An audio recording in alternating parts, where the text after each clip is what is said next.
तो अगर मैं मानूँ कि मेरे पास जो इनपुट सिग्नल है वो एक साइनोसाइडल वेव है और सिंगल टोन सिग्नल है हमारे पास, मतलब उसकी फ्रीक्वेंसी एक ही है, और ये मेरे पास कैरियर फ्रीक्वेंसी है, कैरियर सिग्नल है, कैरियर सिग्नल की भी एक ही फ्रीक्वेंसी होती है और वो भी साइनोसाइडल होता है। तो इन दोनों के लिए अगर मैं इक्वेशन लिखना चाहूँ तो मैसेज सिग्नल, उसके लिए मैं ये इक्वेशन लिखूँगा A M cos two pi F M T. तो ये क्योंकि एक साइनोसाइडल इक्वेशन है और ये साइनोसाइडल सिग्नल है हमारे पास, तो ये मेरे पास इसकी इक्वेशन में ऐसे लिख सकता हूँ। कैरियर सिग्नल के लिए हमें पता है कि ये इक्वेशन होती है A C cos two pi F C T, तो ये मैंने कैरियर के लिए लिख लिया। और हमें क्योंकि चाहिए आंसर चाहिए, हमें मॉड्यूलेटेड सिग्नल चाहिए, तो हमारे पास जो standard form of amplitude modulation है, standard equation of amplitude modulation, वो कुछ ये है। इसके अंदर अगर मैं एम टी की वैल्यू पुट कर दूँ, ये एम टी की, तो मेरे पास कुछ इक्वेशन इस तरह से बन जाएगी। तो ये मेरे पास इक्वेशन आ गई एम टी की वैल्यू पुट करने के बाद।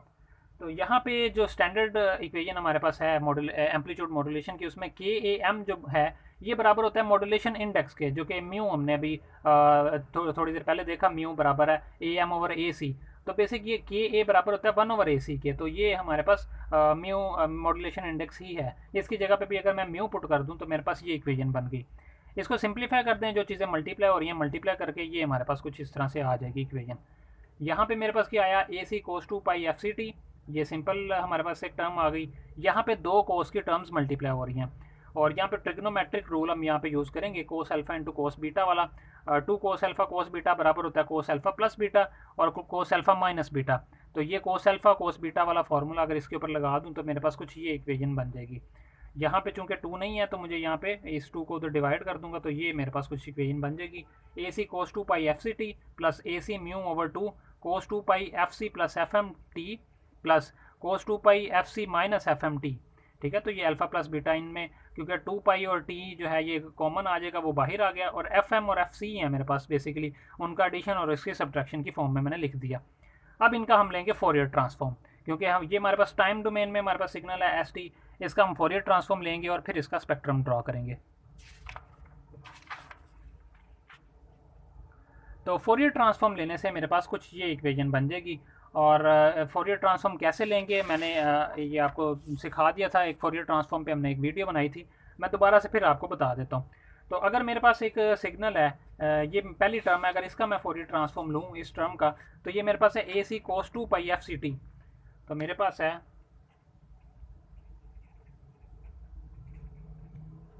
ये टर्म है, अगर इसका फोरियर ट्रांसफॉर्म हम लें तो आप देखेंगे कि इसके अंदर ये मेरे पास जो है एक कांस्टेंट टर्म है और ये मेरे पास कोस की टर्म है। तो कांस्टेंट क्योंकि एज इट इज़ आ जाता है हमारे पास, इसका जो फोरियर ट्रांसफॉर्म है उसमें कांस्टेंट हम अलग कर देते हैं और बाकी जो फंक्शन होता है उसका फोरियर ट्रांसफॉर्म हम लेते हैं। तो cos two pi F C T, इसका फोरियर ट्रांसफॉर्म क्या होता है, कोस का हमेशा से फोरियर ट्रांसफॉर्म जो है वो एक डेल्टा फंक्शन होता है, और डेल्टा फंक्शन हमारे पास किस पॉइंट पे आएगा, एफ सी पे, एफ माइनस एफ सी और plus delta function F plus F C. तो कांस्टेंट टर्म अगर कहीं पे भी हमारे पास cos two F C T हमारे पास आए तो उसका जो फोरियर ट्रांसफॉर्म है वो हमेशा डेल्टा फंक्शन हमारे पास होता है। तो इसका फोरियर ट्रांसफॉर्म मैंने लिया पहली टर्म का, तो मेरे पास जो है डेल्टा फंक्शन आ गया, इस फॉर्म में डेल्टा फंक्शन आ गया। तो इसके बाद दूसरी टर्म देखते हैं, दूसरी टर्म हमारे पास क्या है। दूसरी टर्म हमारे पास है cos two pi F C plus F M. तो यहाँ पे भी कोस है और साथ में ये जो कांस्टेंट टर्म मल्टीप्लाई हो रही है, कोई फंक्शन नहीं है हमारे पास, तो इसकी वजह से भी हमारे पास क्या आने वाला है, डेल्टा फंक्शन आने वाला है। डेल्टा फंक्शन किस जगह पे आएगा हमारे पास, इसका अगर मैं लिखूँ तो मेरे पास होगा कोस टू पाई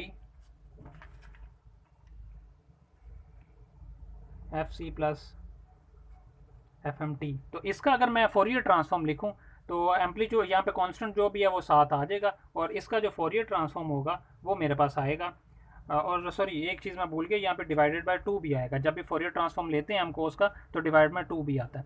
तो यहाँ पे भी 1/2 इंटू डेल्टा फंक्शन मेरे पास आएगा, delta function F plus F C plus F M और plus delta function F minus F C plus F M.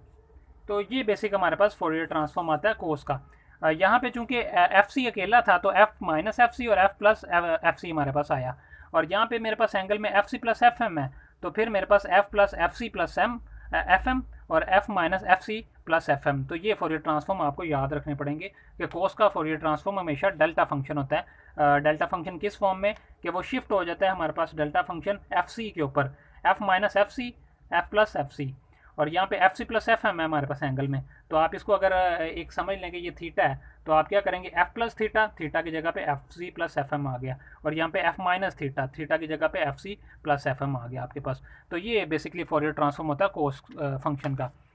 तो इस टर्म का हमारे पास जो फोरियर ट्रांसफॉर्म है वो देख लेते हैं कि क्या है।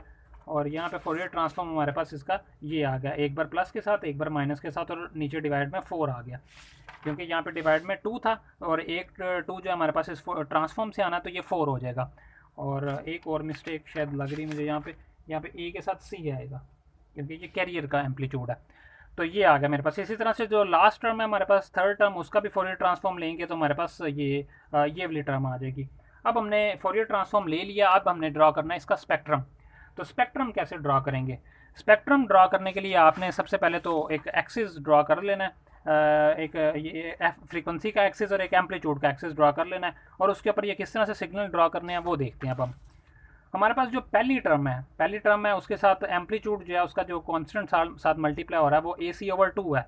और इस टर्म को अगर मैं देखूं तो मेरे पास डेल्टा फंक्शन का जो ग्राफ है वो एक इम्पल्स फंक्शन होता है, इम्पल्स टाइप बनती है मेरे पास। और किस जगह पे बनती है ये आपने फाइंड करने के लिए क्या करना है, इसका एंगल जो भी है उसको इक्वल्स टू 0 पुट कर देना है, वहाँ से एफ़ की वैल्यू निकाल लेनी है। तो एफ़ की वैल्यू मेरे पास क्या आ रही है, एफ सी, मतलब एफ सी के ऊपर आपको एक इम्पल्स फंक्शन मिलने वाला है जिसका जो एम्पलीट्यूड है ए सी बाय 2 है।